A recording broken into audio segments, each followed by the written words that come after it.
You're given the option to drop what you have and return to December 31st, 2011 as yourself at that age, but with the extra 8 years of experience. Do you take it? Why or why not? r/Reddit. In a fing heartbeat. My entire life crashed because of one decision I made in 2012. I don't care about the money, I just want the chance to fix myself and be okay. What was that decision, if you don't mind me asking? I should have called a doctor instead of being scared, but I was 22 and shit was scary. Don't let your mental illnesses fester, kids. Literally turned 22 the other day and haven't been to the doctor for years despite certain issues. I think it might be time.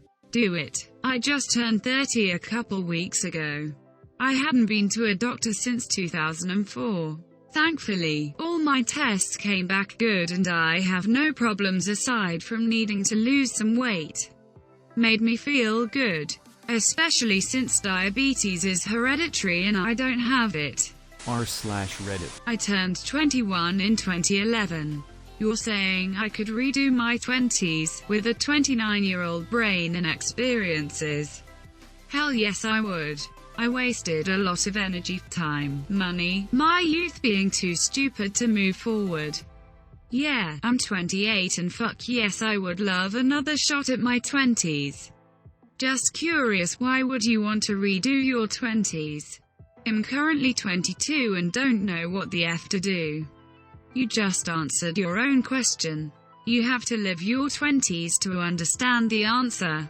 Currently living it. I think deep down I know I'm making mistakes, but I don't know how to move forward in the most positive way, and so it's easier to stay in the position, in many aspects, that I am in right now. Here are some clues. Put your energy in your education, or if you're working, into doing a good job and try to work your way up for a couple of years. Don't waste time on friends that does not make you feel valued by them. People that are kind to you and care about you, give back to them. When it comes to love, you should not have to chase and do all the work yourself. The other person should equally put in effort to keep you in their life. And it does not matter how bad it hurts to break up, or if you think you will never love someone as much again, you will. Even if you don't believe it or can picture it. Spot on. I would also add, make reading and learning new things a habit. Absolutely it can be a surprisingly tough habit to make, so nailing it earlier will help a lot. I'm still not sure I have it down. I've said this elsewhere, but a big revelation to me was the fact that no one actually knows what they're doing. Don't measure yourself by anyone else.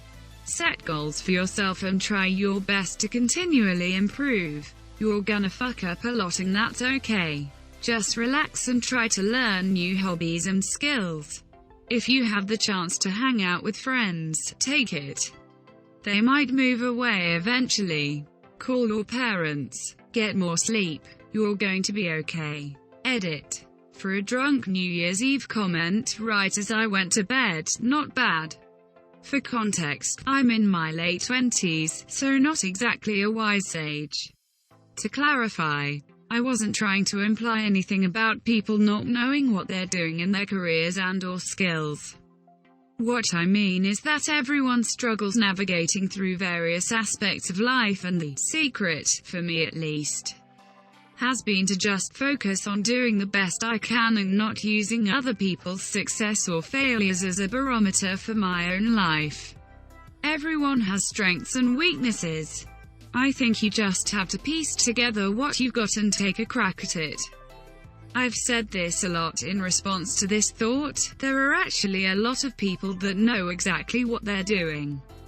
If you get to the top of an industry, there are some wickedly skilled mofos out there. Now I completely agree with you that you shouldn't measure yourself at the beginning to the masters of a craft. But don't be afraid to aspire to be like them. That's natural. Look at what they do, and how they do it, and start to work towards that. You too can be amazing at something. Do it in your own time. And don't judge yourself too harshly, because the greats once stood exactly where you do.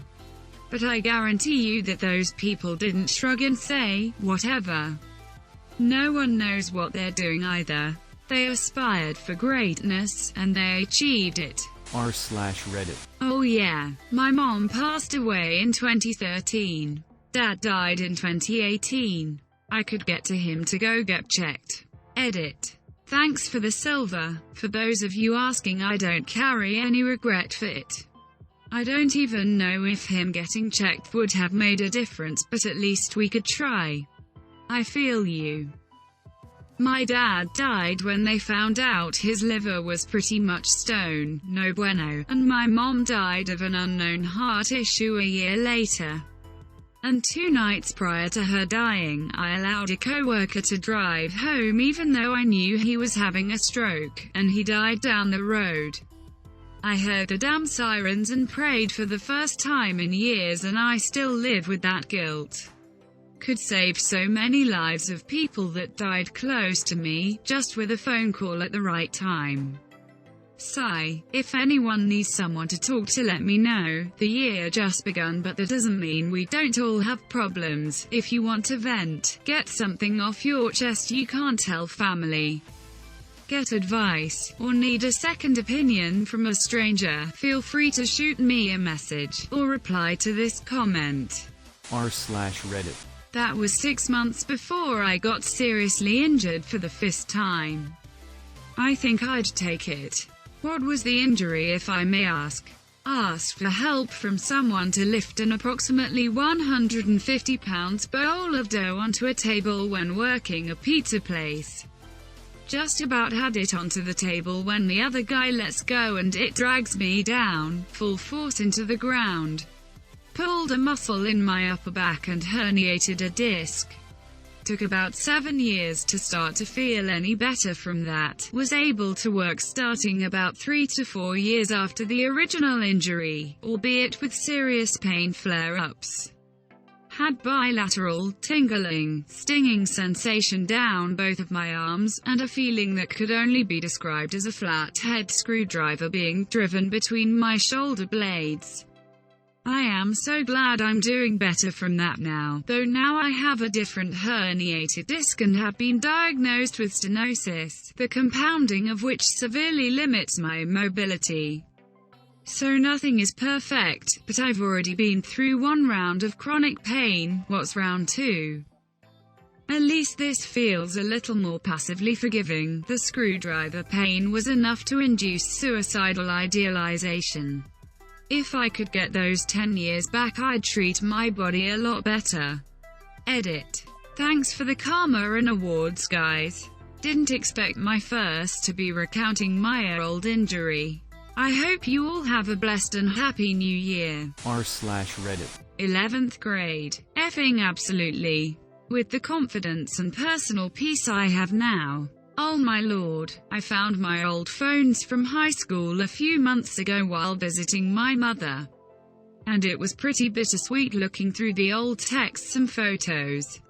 I was such an angry kid, I thought everyone hated me, and I missed every signal any girl would put out. Hindsight would have been such a great fucking cushion to hold on to. Breathe, drink a little water, rice instead of fries, and look them in the eyes. And I would have completely skirted past the mental health issues. Great question, by the way. It's something I think about often.